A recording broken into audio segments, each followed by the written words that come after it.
He was a Navy SEAL, trained for war zones, yet the moment that changed everything wasn't overseas. It happened in a Charleston courtroom, in under 6 seconds, with one silent witness and one brutal kick. What followed exposed a system built to erase the truth. This isn't just a story, it's a reckoning. Watch till the end. Like, share, and subscribe for more real stories they never wanted told. Your voice makes this louder. He had faced IED blasts in Kandahar, jungle ambushes in the Philippines, and high-value target extractions in the dead of night. But nothing, not the adrenaline of war, nor the pressure of black ops, compared to the moment when Malik Vance, a Navy SEAL with 17 years of decorated service, stood in a Charleston County courtroom and got kicked square in the chest. It happened in less than 6 seconds. No shouting, no threat, no raised voice, just a single step forward, his eyes steady, his posture calm, and then the bailiff lunged. A heavy boot collided with Malik's chest, knocking him half a step back. The sound echoed through the courtroom like a rifle shot in a cathedral. His body didn't fall. His face didn't flinch. But a thin trail of blood appeared at the corner of his lip, vivid against his skin. Proof of the violence no one would dare name. Every pair of eyes in that courtroom froze. Attorneys with legal pads paused mid-note. The court clerk's finger hovered above the keyboard. The gallery held its collective breath. But the judge didn't say a word.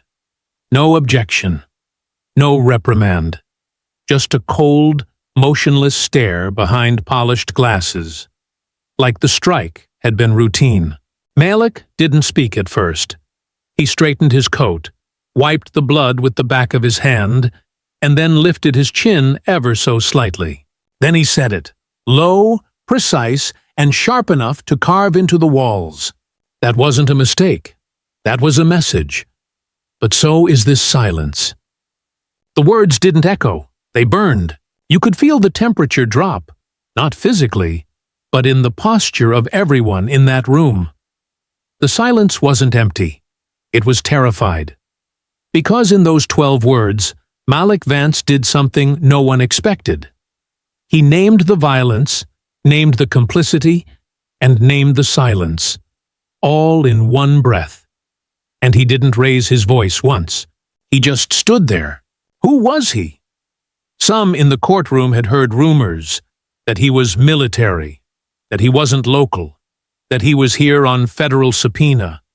But now they were looking at him differently, not like a witness, not like a black man in a suit, but like a breach in the foundation.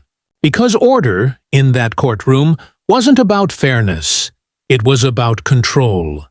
And Malik's silence hadn't broken the law, but it had cracked something far older. The illusion that power could go unchallenged if it just shouted loud enough. The bailiff, a stocky white man named Turner, didn't say anything either. His hand hovered near his hip, not his firearm, but the baton. Like instinct told him this man might still need handling. But even he didn't make another move. Malik's stare was calm, not confrontational. He didn't look afraid. He looked like someone who'd seen what real fear does to men who think they're untouchable. No one told him to sit back down. He did it anyway, slowly, deliberately. He returned to the wooden bench, blood still faintly marking the corner of his mouth, hands resting flat on his thighs, spine straight as a rifle barrel. He didn't look at the judge. He didn't glare at the bailiff. He simply watched.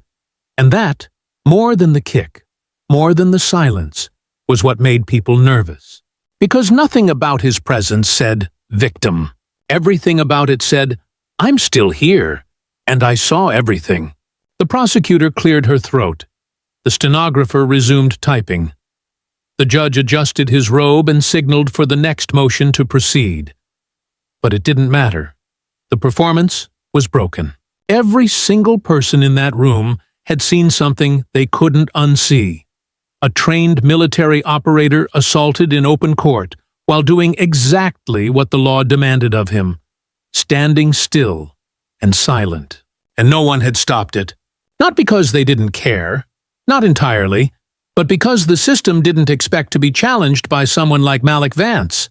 He was supposed to be a statistic, a shadow in a file, a disruptive presence, a black man with medals and paperwork, but still treated like a threat the moment he walked through the doors. He was supposed to sit still, speak soft, and thank the court for its mercy. But he didn't flinch, and that unnerved them more than any weapon ever could. Outside the courtroom, reporters were gathered for an unrelated trial. Flashbulbs popped for a local embezzlement case.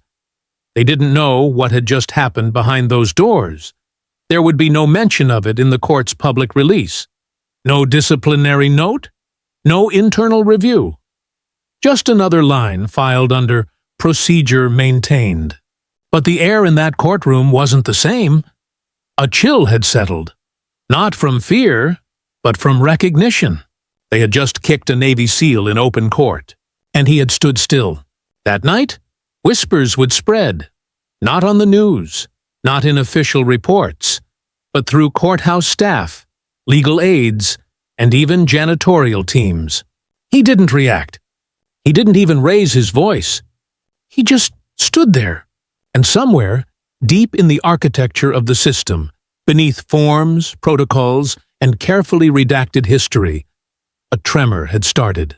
One man, 12 words, one kick, and a courtroom that would never feel the same. The kick that silenced the courtroom didn't come from nowhere. It was the final note in a slow, precise overture of hostility that began 2 hours earlier, when Malik Vance stepped through the front doors of the Charleston County Courthouse. He wasn't wearing his Navy SEAL uniform. He didn't want a spectacle.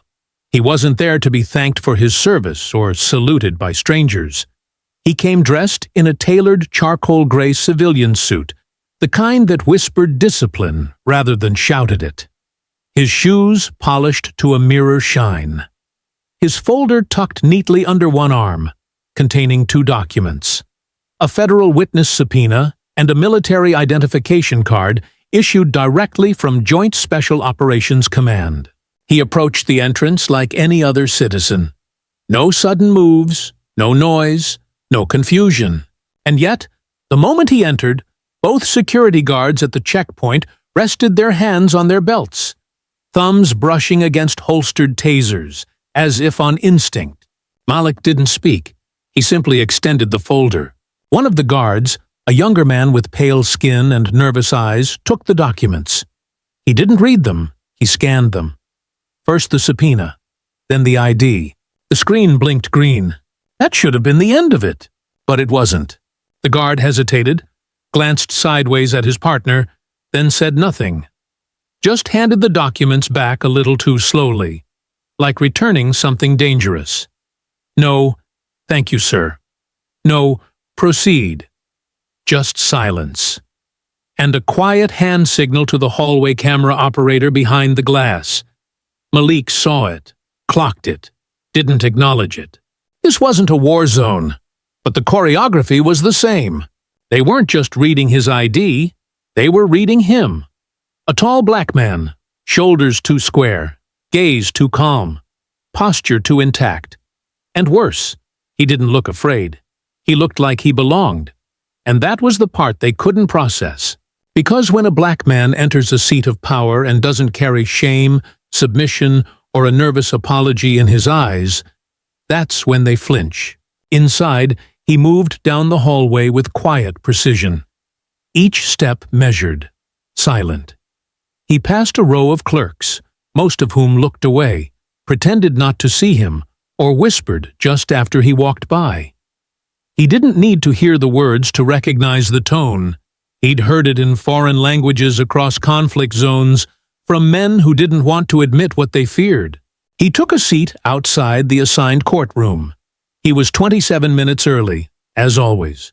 It was muscle memory by now. SEALs don't show up on time. They show up ready. As he sat, Malik noticed 3 officers pass the hallway. Not one made eye contact. Not one offered a nod or a greeting. They acknowledged each other, but not him. One of them even stopped speaking mid-conversation until he passed out of earshot. A janitor pushing a mop paused when she saw him. She gave a small smile. The kind that says, "I know they're watching you. I see it too." Malik gave a slight nod. The kind that says, "I know. I've seen this before. Just not in this uniform. Not in this country." 10 minutes later, a court staffer stepped out from a side door, clipboard in hand. His eyes flicked across the hallway and landed on Malik. There was a pause, a brief one, the kind where someone has to recalculate who they're looking at. "You here for the Carter proceeding?" he asked. Malik stood. No rush, no irritation, just presence. "Federal subpoena," he said, handing over the document again. The staffer looked at it, blinked, then at Malik's face, then back at the ID clipped behind it. His posture stiffened, but not out of respect, out of discomfort. Malik recognized it instantly. The quiet panic of someone realizing the man they're trying to handle outranks them in every measurable way, except in the hierarchy that still counts in this building. Color. The staffer's eyes scanned the ID again. The barcode, the clearance code, the line that said, "Secure access, JSOC verified." Then he looked back up at Malik, forcing a half smile. "Wait here, I'll be back." No apology, no assurance, just a delay wrapped in bureaucracy. Malik sat back down, adjusted the cuffs of his shirt. He let the silence settle around him like a fog. Let them feel the weight of his patience. He wasn't just waiting for a courtroom. He was waiting to be treated like a citizen. That wait, he knew, might never end. In Kandahar, he had watched Afghan officers delay village evacuations because they didn't want American black men giving orders. In Manila, he'd heard whispers in Tagalog about his attitude and face, as if calm under pressure was somehow threatening. But here, in Charleston, in a U.S. courthouse, after 17 years of frontline service, this was supposed to be home. But home, apparently, had protocols for people like him. The staffer returned 8 minutes later with another man, a supervisor, judging by the lanyard and the keycard ring. This one didn't even ask for the subpoena. He looked at Malik, then at the ID, then said nothing. There was an unspoken communication between the two men, the kind that says, "Let's not make a scene, but keep your eyes on this one." The supervisor gave a shallow nod. "Room 4B. You'll be called." Malik nodded back. One word. "Understood." And then he walked past them, past the silence, past the suspicion, past the whispered recalibrations of power and control. What they didn't know, what they couldn't know, was that every second of that interaction had been filed. Not in a folder, not on tape, but in Malik's mind, the way a scout maps terrain before a mission. Because what they'd just shown him was this: the uniform never really mattered. The medals, the service, the lives saved, the bones broken on foreign soil. None of it mattered. Not when you walked into a courthouse wearing the wrong skin and the wrong confidence. They saw him as a deviation, a breach, a file too clean, a presence that didn't ask for validation. And so they marked him. They didn't ask questions because they'd already made up their minds. They didn't say anything because the system spoke for them. But Malik didn't forget. So when, 2 hours later, that boot hit his chest and the courtroom pretended nothing had happened, he didn't just feel the pain. He remembered the moment they'd already decided he deserved it, long before he said a word. That night, the quiet in Malik Vance's apartment wasn't peace. It was pressure. The kind that settles in after a storm, too still to be trusted. Outside, Charleston's humid air clung to the windows like a second skin. Inside, Malik sat alone at his kitchen table, still wearing the same suit from court, the blood now dried at the corner of his mouth. No news report mentioned what happened. No headline hinted at the violence. To the system, today was just another docket completed. Another case moved forward. Another man put back in his place. But Malik wasn't built for forgetting. The moment the courtroom doors closed behind him that afternoon, the mission had shifted. It wasn't about testifying anymore. It wasn't about justice through official channels. It was about truth and how deep the silence went. So, after dropping his keys on the counter and washing the blood from his face, Malik reached beneath his bed and pulled out a weathered black duffel. Military-issued, scuffed at the corners, the zippers still lined with dust from his last tour in Helmand. From inside, he retrieved an old matte gray hard drive. No logo, no barcode, just a tiny engraving at the edge in fading military stencil. Ghost 3A, the code name of a classified ops group that specialized in high-level surveillance and pattern disruption. This wasn't a drive you plugged into your average laptop. It had been designed for war zones, for intelligence drops where internet didn't exist, and encryption was the difference between truth and a body bag. Malik hadn't touched it in nearly 5 years, but it had never been more needed than right now. He connected it to a burner laptop he kept separate from every civilian system. No cloud backups, no passwords saved. The machine booted up with a black screen and a blinking cursor, like it was waking from a long sleep. A command prompt appeared. Malik typed in a 12-digit code from memory, followed by a phrase only he would ever use. "We were never meant to break." The screen shifted. Directories appeared. Folders stacked by operation, location, time, source. But he wasn't looking for mission files. He was looking for something quieter. The kind of data you only collect when you don't trust the official chain of command. A second folder appeared. Civ Alpha. This was the one. The ghost folder. The unofficial archive. Inside, line by line, was a silent ledger. Civilian complaints filed, but never processed. Body cam footage downloaded, then deleted from public servers. Officer incident logs reclassified as non-reportable. Scans of courtroom surveillance footage with missing timestamps. Audio transcripts that had no matching case number. Malik leaned in. He recognized the data structure. The time coding.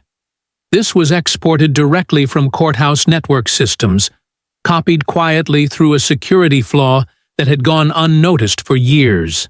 Most of the files were from within the last 10 years, but some reached back farther.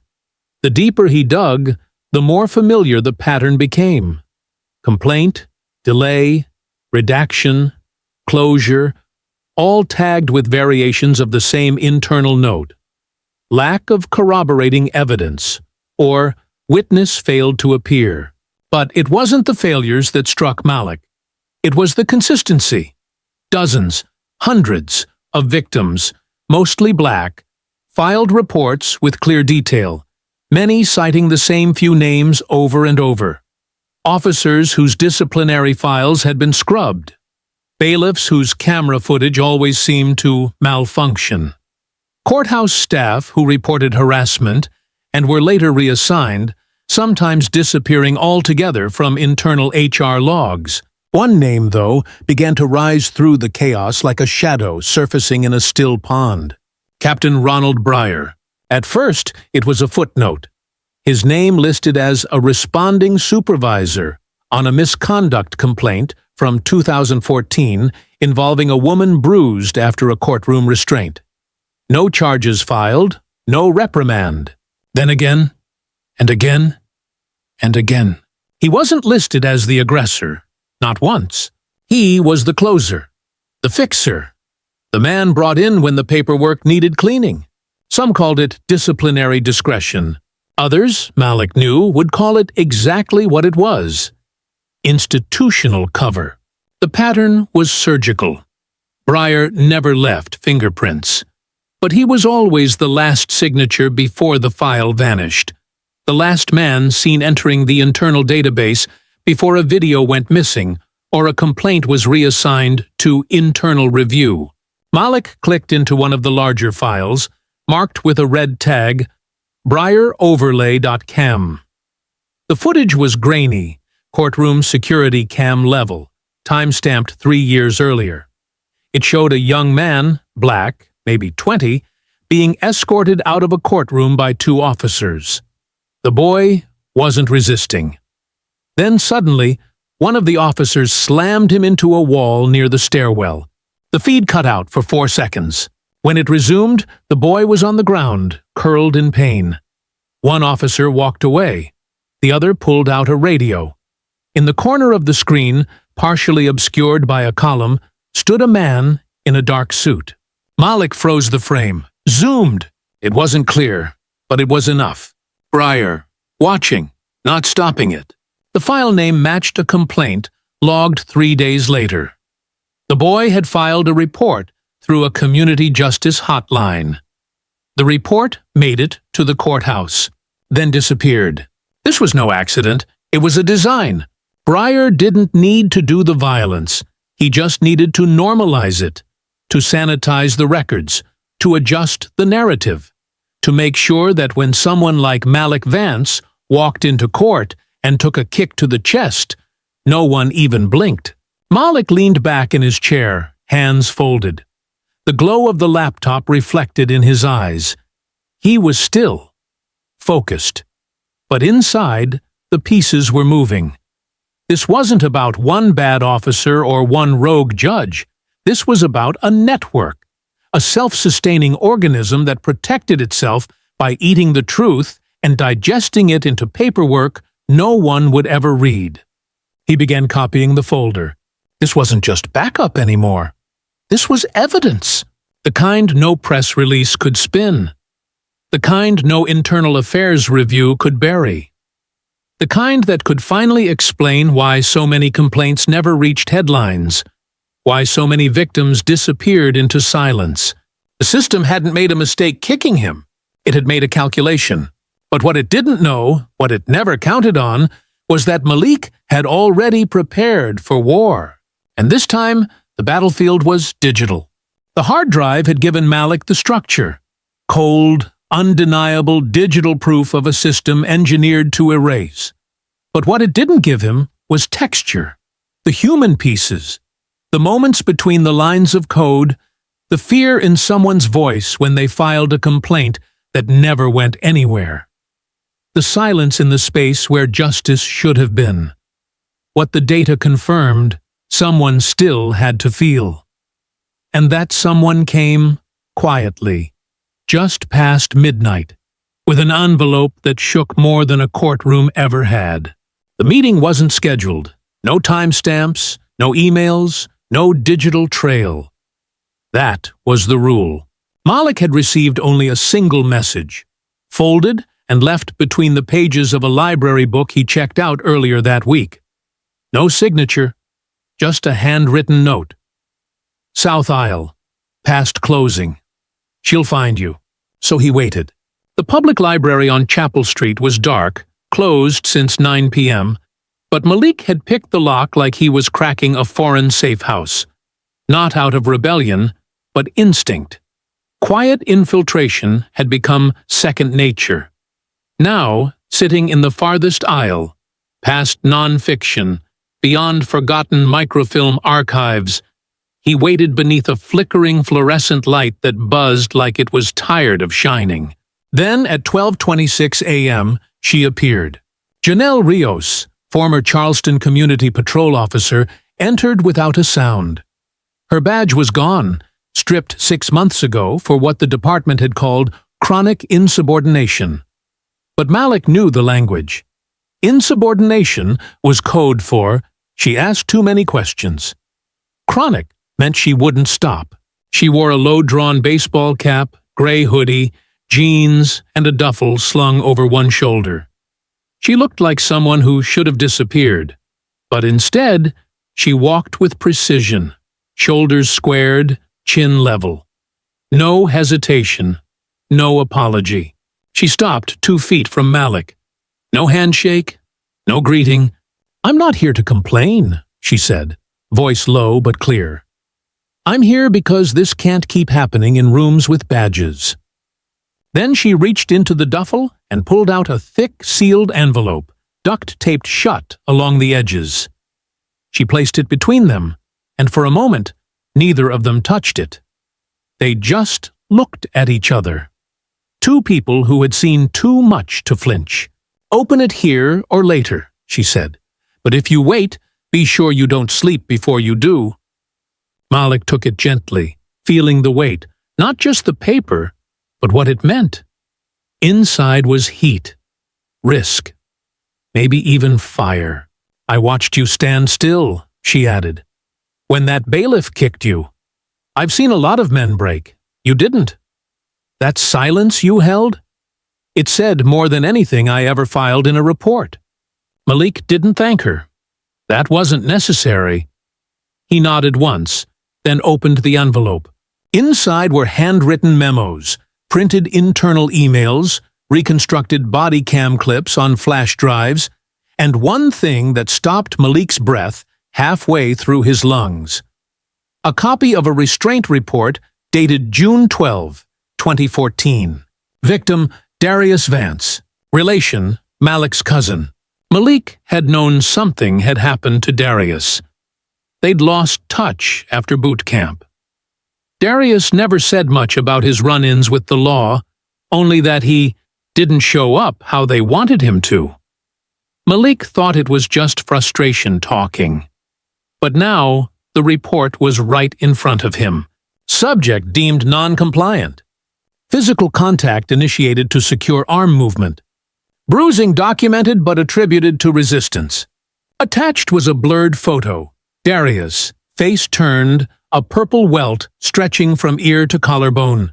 The officer listed? Unknown. Supervisor approving the report? Captain Ronald Breyer. Of course.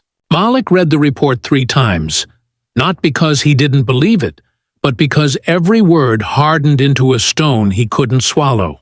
Janelle sat across from him, watching. "They told him it would be dropped if he didn't make noise," she said. "He never filed a second complaint. But I found the original in the body cam audit log.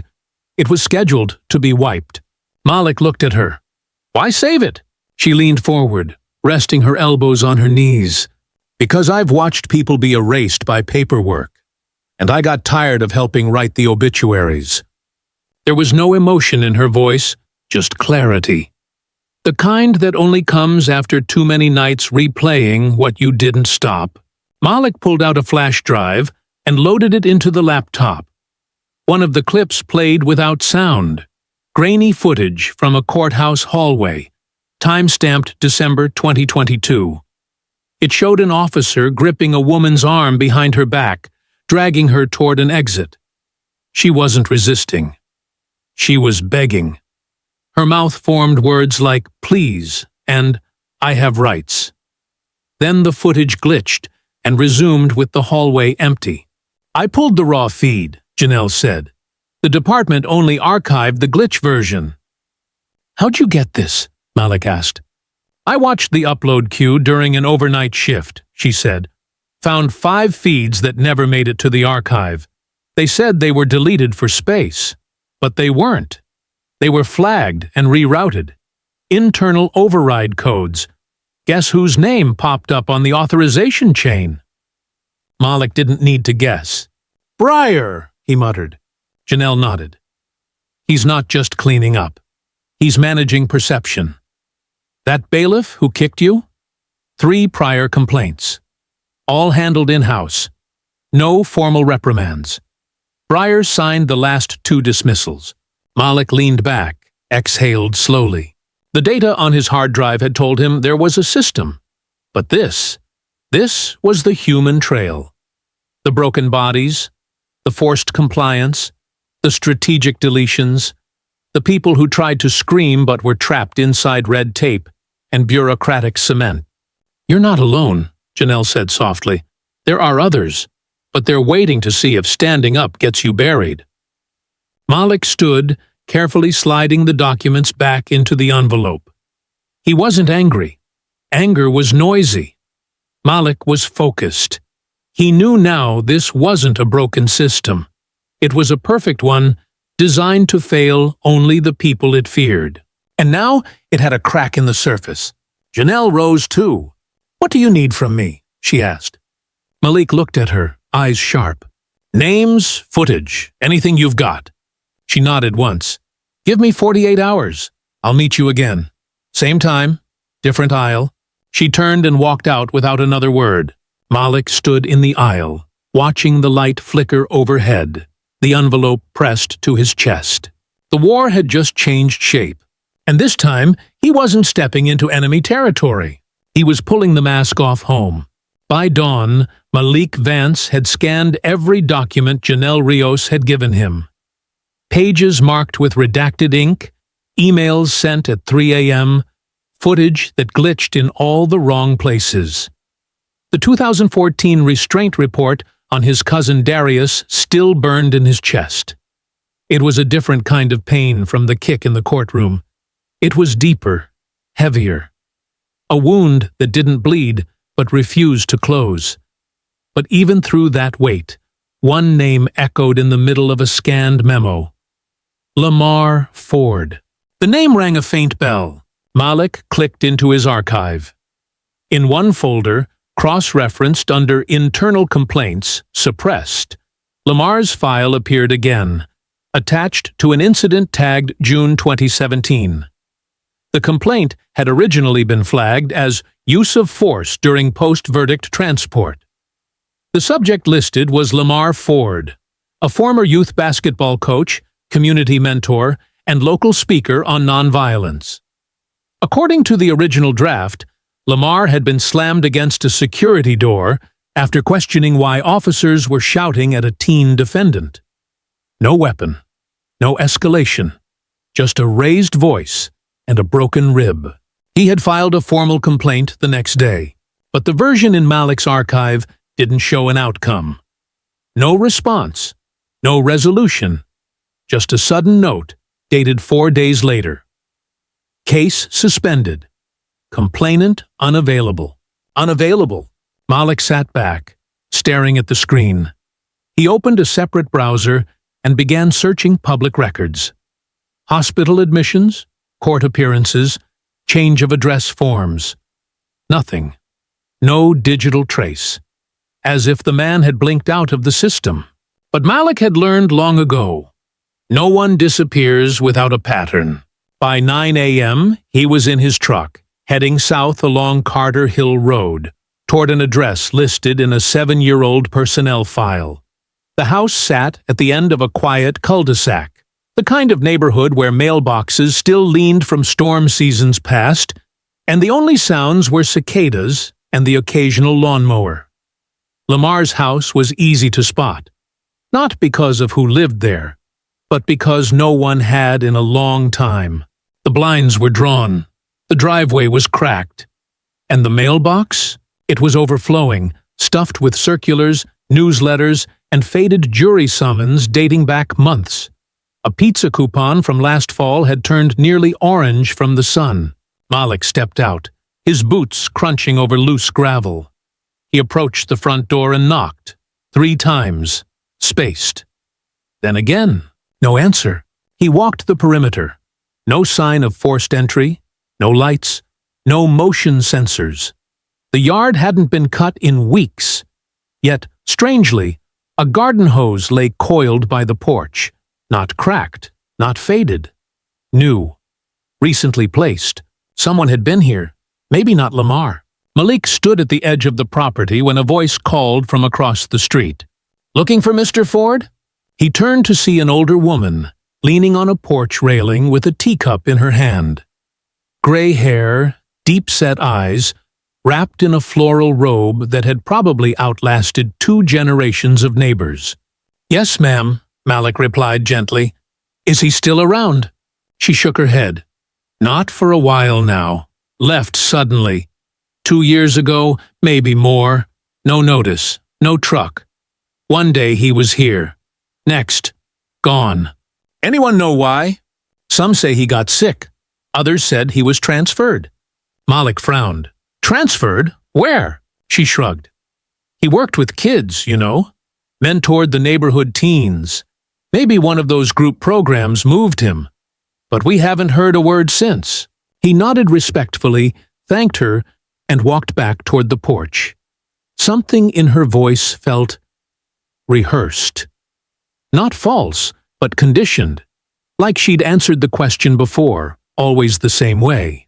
Before he left, he checked the side alley leading to the back. It was clean. Too clean. Like someone had cleared it, even while the rest of the house was decaying.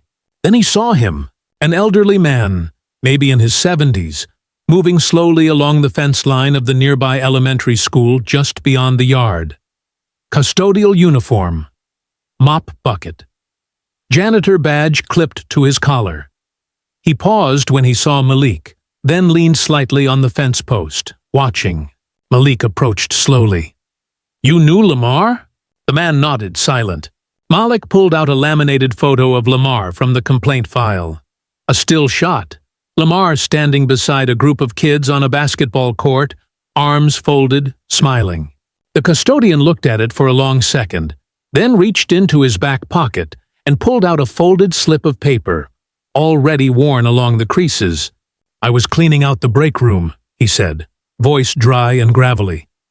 "Found this near the copier. Don't know why I kept it. Just felt wrong to throw away." He handed it over. Malik unfolded the paper.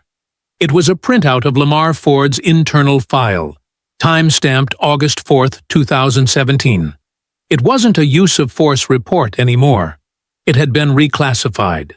Subject: Lamar Ford. Status: mental health hold. Reason: paranoia and aggression following departmental review. Referral initiated for voluntary inpatient monitoring.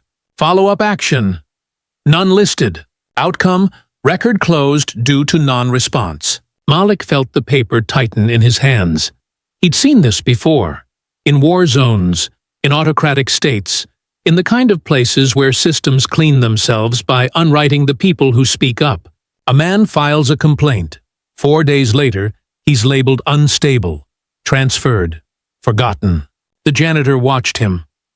"Don't know where he went," he said. "But I know what they did. Same thing they tried with others." Malik looked up. "Others?" The old man's face didn't move. "They stop appearing on payroll. No exit interview, no pension transfer, just gone." Malik stared out over the fence line, past the playground where children now ran in bright colors under the South Carolina sun, unaware of what had been erased right next to them. This wasn't just suppression. It was a system of quiet elimination. Lamar Ford wasn't unavailable. He had been made to disappear, not by violence, not by exile, but by a form of administrative exile designed to look like compassion. Mental health hold, no follow-up, no record. Just a box checked by someone like Breyer, and a name wiped from every database that mattered. Malik folded the slip, tucked it into his jacket, and nodded to the custodian. "Thank you." The old man didn't speak again, just returned to his mop bucket and disappeared behind the fence.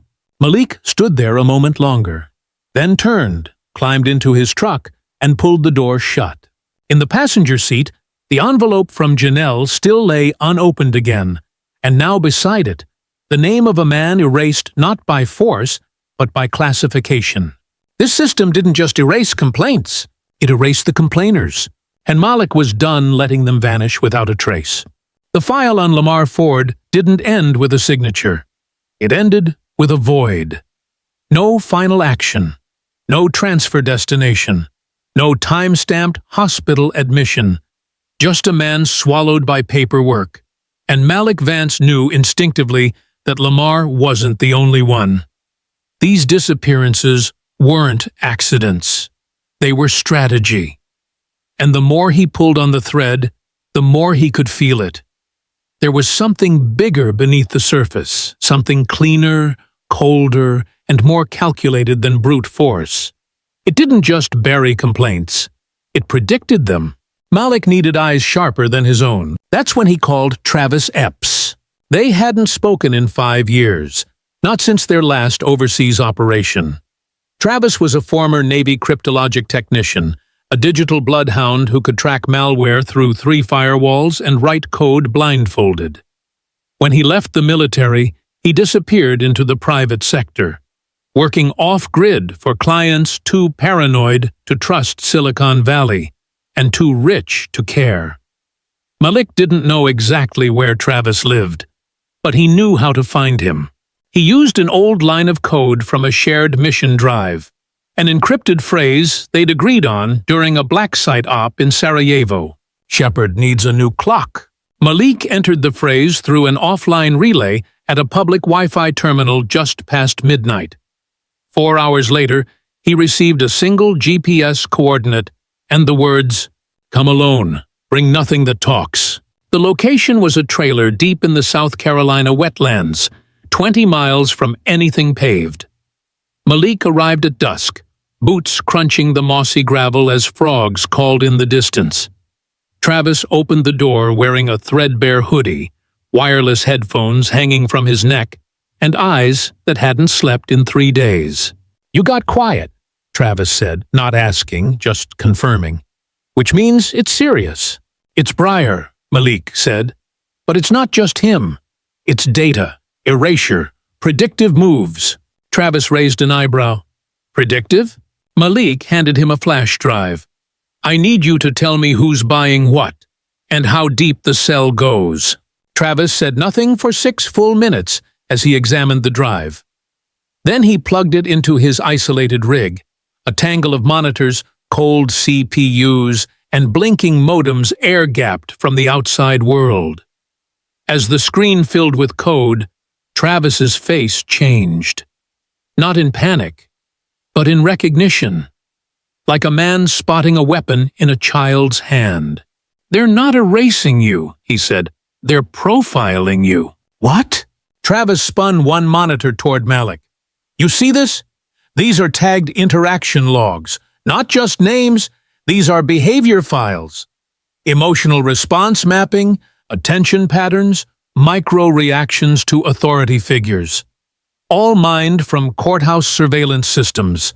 Every camera, every mic, every scan, filtered through a third-party tool called..."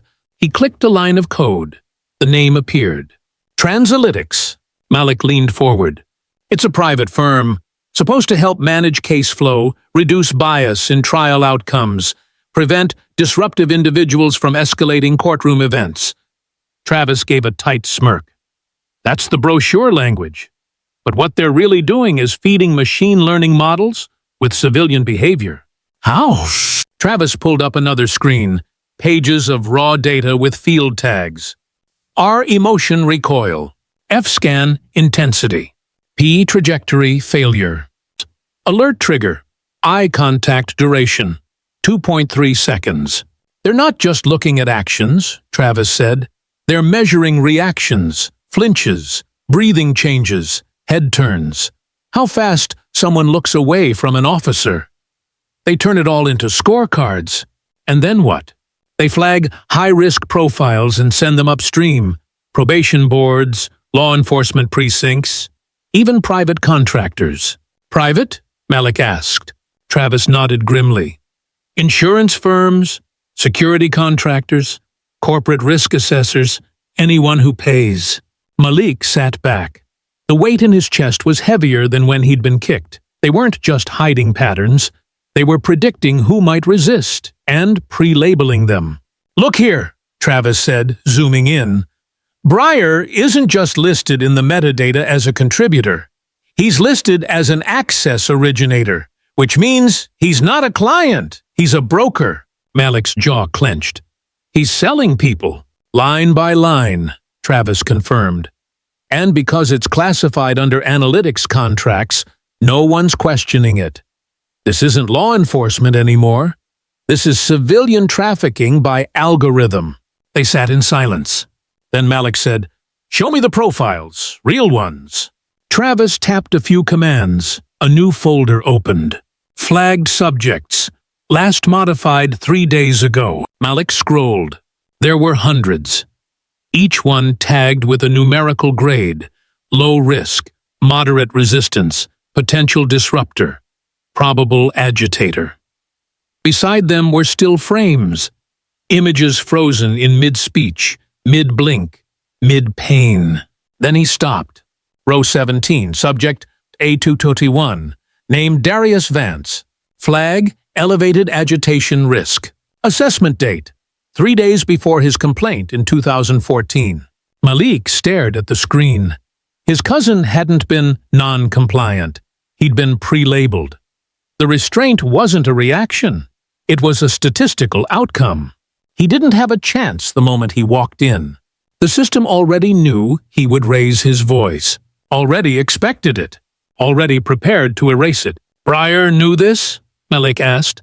Breyer built this, Travis replied, and he's been updating it. The access logs show he authorized at least 4 model revisions, most recently last month, right after your name hit the subpoena database. Malik looked at him. Wait, are you saying they flagged you before you ever spoke? You weren't kicked because you stood still. You were kicked because the algorithm said you were a potential threat. Breyer didn't need a reason. The data gave him one. The silence between them cracked like ice underfoot. Malik closed his eyes. Breyer hadn't acted alone. The courtroom didn't fail by accident. It was designed to follow the math. I need every access log, Malik said. Every trace, every client list, every time Breyer opened a file. Travis nodded. It'll take 48 hours. But when I'm done, we'll have the blueprint. Good, Malik said, rising, because I'm done chasing ghosts. He paused at the door. Travis? Yeah? Back in Kandahar, you said data was more dangerous than bullets. Travis nodded slowly. Still is. Malik turned to leave. Then it's time they know we're aiming back. The drive back to Charleston felt different. It wasn't the road. It wasn't the weather. It was the knowing, the irreversible awareness that Malik Vance now carried like weight in his lungs. He had seen the future, not in prophecy, but in data. Thousands of names, faces, and behavioral tags reduced to risk scores and probability maps. He had read his cousin's name next to a digital prediction, had seen himself pre-written as a disruption before he'd ever opened his mouth. And now, the time had come for the world to hear what the system had always known. It had been 21 days since Travis Epps cracked the last firewall. 21 days since Malik assembled the digital blueprint of a surveillance machine masquerading as public safety. In that time, Malik had met quietly with whistleblowers, tech analysts, and 2 attorneys from the Federal Ethics Commission. No cameras, no press. Just one goal: force the truth into a room that had always been built to bury it. The federal inquiry was scheduled on a Wednesday. Courtroom 2A, a polished, vaulted chamber normally reserved for federal-level racketeering cases, was filled by 9:05 a.m. Not with protesters, not with rioters, with silence. Reporters lined the back wall. Federal prosecutors sat shoulder to shoulder. A panel of 6 inquiry board members, neutral in tone, trained to ask surgical questions and avoid public spectacle, reviewed thick dossiers and digital exhibits, their expressions unreadable. And at the defense table, in a crisp navy suit that tried to hide the cracks in his foundation, sat Captain Ronald Breyer. His jaw was set. His arms rested still, palms pressed to the table. But his eyes moved constantly, scanning, assessing, anticipating. Breyer was used to control, to commanding rooms through silence and posture. But today, the silence wasn't his. It was Malik's. When Malik Vance took the stand at 9:12 a.m., he did not look like a man about to deliver a speech. He looked like a man delivering a verdict. He didn't begin with a statement. He didn't recount the assault in the courtroom. He didn't quote legal precedent. He didn't describe predictive algorithms or data flows or surveillance contracts. He simply turned his body slightly in the witness box, looked directly at Captain Breyer, and asked, "What was the description you used?" 6 words. That was it. The room stilled. At first, it seemed almost like a misfire, a question too vague, too open-ended. No objection was raised, no gavel struck. The inquiry chair leaned forward, curious, unsure if this was part of the record or an offhand remark. But everyone in that room who mattered, everyone who had ever used a file to erase a voice, a tag to override a testimony, a score to justify suspicion, they knew. They knew what Malik was asking. And Breyer did too. His eyes blinked, just once. His fingers twitched, so slightly it might have gone unnoticed. But then, nothing. He said nothing. He didn't ask for clarification. He didn't deflect. He didn't repeat the question to buy time. Because he couldn't. To answer would be to confirm that he had used coded language to trigger predictive red flags. That he had used terms like uncooperative, unstable, or emotional volatility to justify preemptive action. That he had manipulated data descriptors to manufacture the illusion of threat, knowing full well the system would respond with silence, or worse, with force. Breyer stared at Malik. Malik stared back, and in that unmoving space between them, the courtroom cracked. Not from sound, but from the impossibility of the answer. What was the description you used? Breyer could hear every implication packed into those 6 words. What did you label us with? What language did you bury us under? What terms did you train the algorithm to believe? The prosecutors didn't need to say a thing. The board didn't need to push further. The silence was louder than any declaration. Breyer swallowed, his face taut. He looked down just slightly, like a man measuring the floor beneath his own power. Then Malik spoke again. I ask only because you used it before I ever said a word. Still no objection. Still no response. The board chair cleared her throat, but didn't interrupt. Something had shifted in the room. The formality was still there, but the hierarchy had fractured. Malik didn't raise his voice. He didn't deliver a speech. He didn't speak of the sealed files, the missing footage, or the predictive risk scores assigned to teenagers and veterans like labels on boxes. He had already said enough. 6 words, 1 question, and the truth it unearthed was not what Breyer said. It was what he couldn't. From the back row, one of the attending lawyers for the Federal Civil Liberties Project leaned over and whispered to his colleague, "That's it. That's the break." Outside the courthouse, protesters had begun to gather. Not in chaotic waves, but in watchful clusters. Screens on nearby buildings flashed the live inquiry feed. The video of Malik's quiet confrontation had already started to circulate online. Comment threads didn't debate guilt or innocence. They quoted the question, "What was the description you used?" People recognized it for what it was, not just an inquiry into data, but a demand for accountability in language, in power, in the choices that remain invisible until someone makes them audible. By noon, Breyer's legal counsel requested a recess. By 2 p.m., internal records leaked confirming Breyer had personally authorized 37 profile edits, each followed by either a suppression action or procedural reassignment. By nightfall, Malik's testimony had been viewed over 4 million times.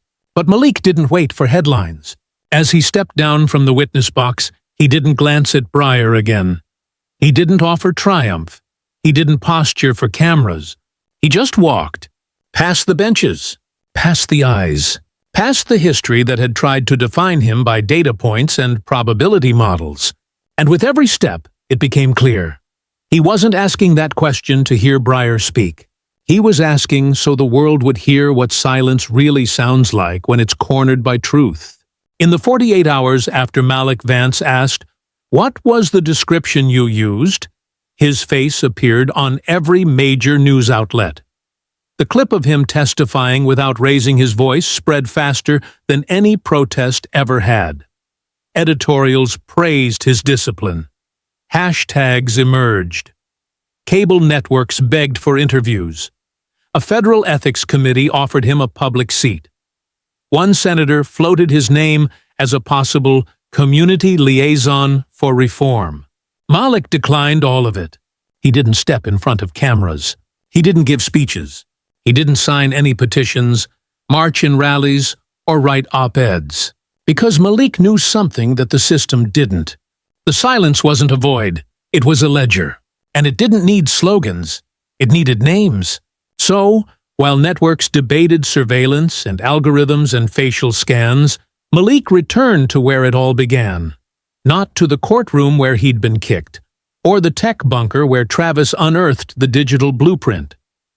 He went back to a forgotten building on the edge of the South Grove district, a community center once used for voter registration drives, long since turned into a storage space for folding chairs and expired brochures. He didn't announce it. He didn't promote it. He simply told 3 people, and those 3 told a few more. That night, 42 people showed up. There was no podium, no live stream, just a circle of chairs and a small table with a hard drive and a single printed list. 278 names extracted from Breyer's access logs and the Transalytics behavioral files. Most of the names had never been in the news. Some had filed complaints that were dismissed. Some had never even gotten that far. At 6:07 p.m., Malik stood up, held the paper in both hands, and began to read. He didn't shout. He didn't explain. He didn't demand outrage. He simply read. Amari Desson, Latoya Jenkins, Malik Vernon, Aisha Ward, Jaden Cortez. One by one. For some names, there were short murmurs in the room, someone remembering a cousin, a friend, a neighbor who'd stopped showing up at church or quit their job without saying why. Some bowed their heads. Others looked up, as if trying to memorize each name visually, preserve it in their own memory just in case the world tried to bury it again. But no one interrupted, and no one left. By the time Malik reached the 50th name, the silence in the room had changed. It wasn't hollow anymore. It was sacred. It held grief, memory, and recognition in equal parts. No media outlet had ever given these people 3 seconds, let alone a reading. But here, in a room without microphones or flashbulbs, their names echoed in full. Malik paused only once, at name 83. Darius Vance. He didn't explain the connection. He didn't need to. He read the name exactly like all the others. Because this wasn't about claiming pain, it was about returning presence to those the system had reduced to digital anomalies and procedural footnotes. After the reading, no one clapped. No one asked for a photo. Then a woman in the back stood up. Mid-50s, denim jacket, trembling hands. She said softly, "My son's name. He's not on the list, but I know his file was one of the missing ones. You're the first person who didn't ask me to prove it." Malik looked at her. "You don't need to prove what happened. You already lived it." Another voice spoke, this time a teenager. Maybe 16. "My uncle disappeared after court. He was arrested for resisting, but nobody knows what happened after he was transferred." Someone else stepped forward with a folded envelope.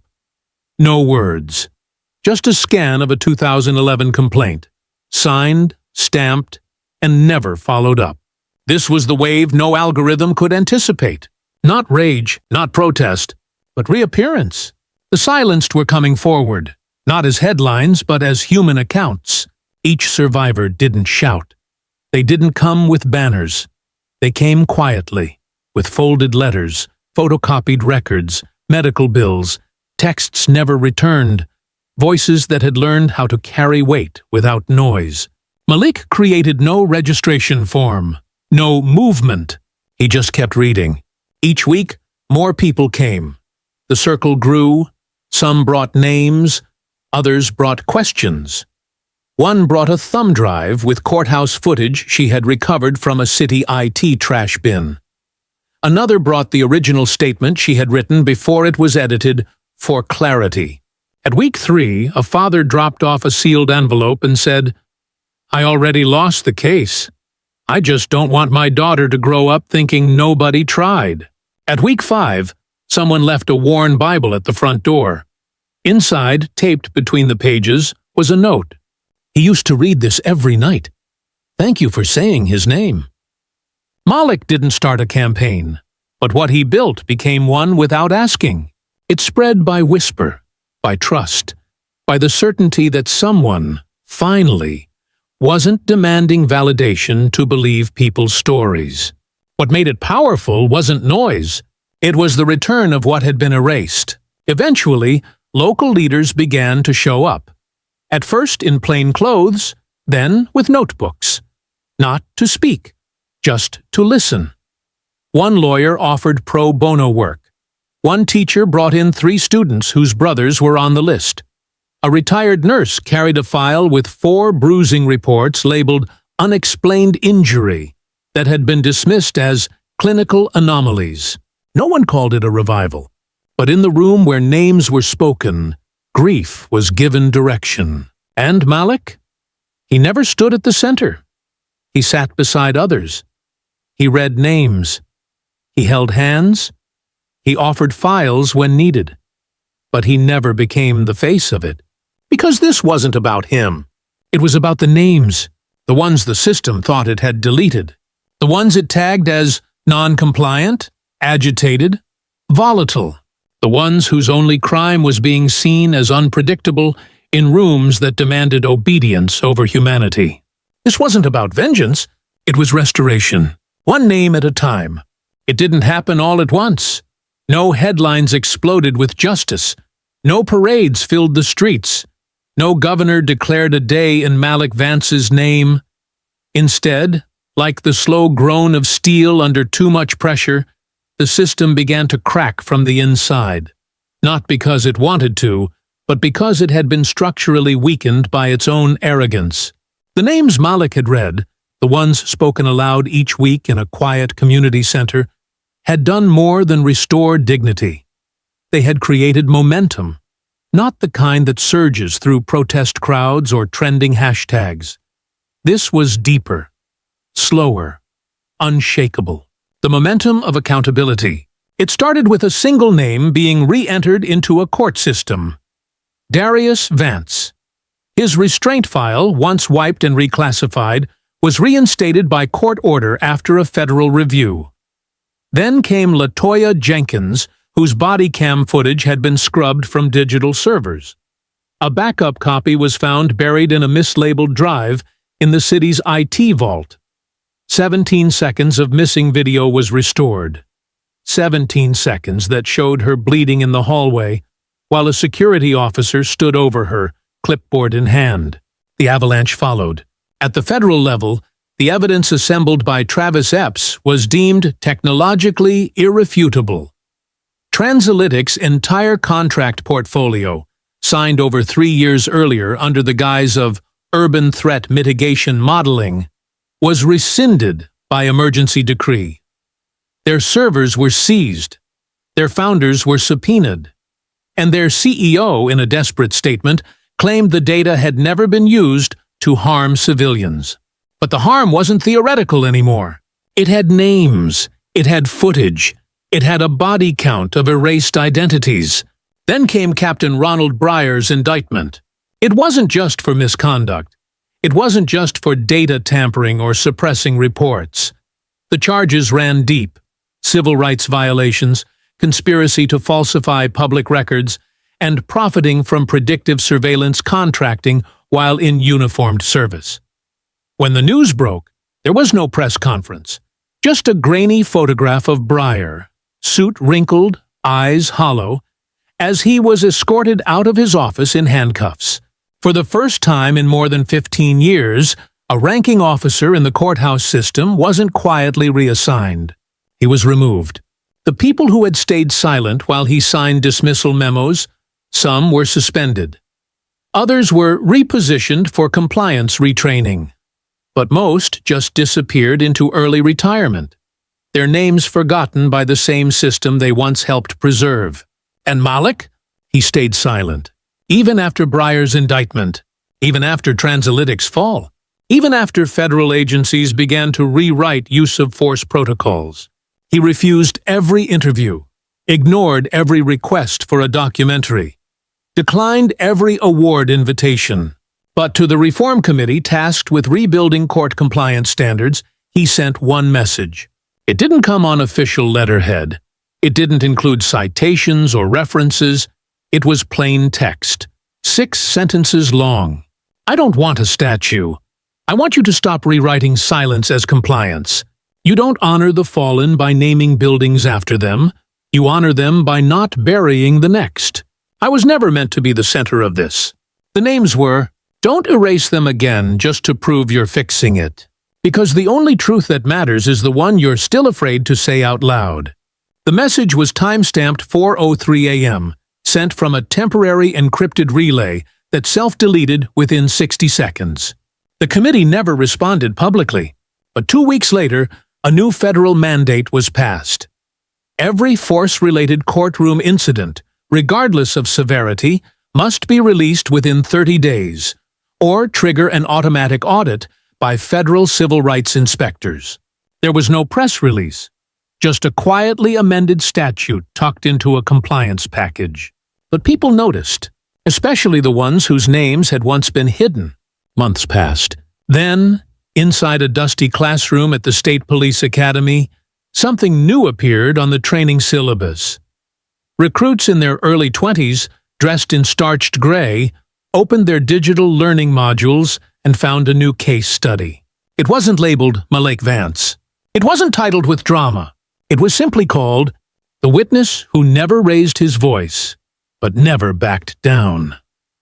The case study didn't begin with the kick in the courtroom. It began with a question. What was the description you used? From there, it walked cadets through the entire trajectory.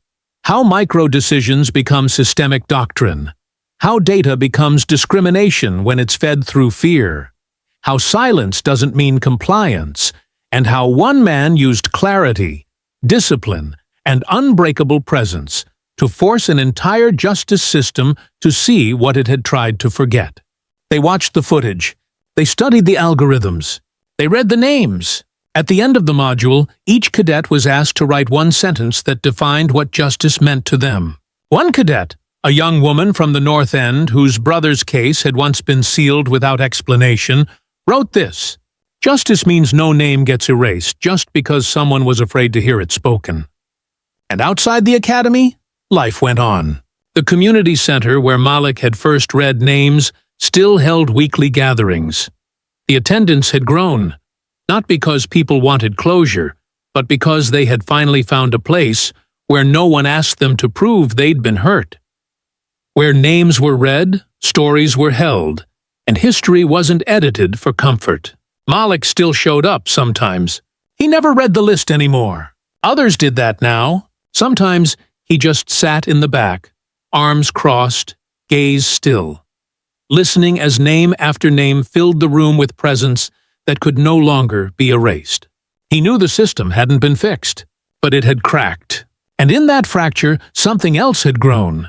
A memory that could not be rewritten, not with laws, not with silence, not with polished apologies or digital graveyards. Because no matter how much power had tried to reduce him to a file, a risk score, a misclassified threat, he had stood, without shouting, without begging, and he never backed down. In a country where silence is often mistaken for obedience and data is too easily weaponized, the story of Malik Vance offers a lesson every American citizen must carry forward. Over the course of 9 chapters, 9 moments that cracked a polished system, we witnessed how truth doesn't always arrive with a headline or a protest sign. Sometimes it walks in quietly, sits in the back row, and refuses to disappear. Malik never shouted. He never ran for office. He didn't ask to be a leader.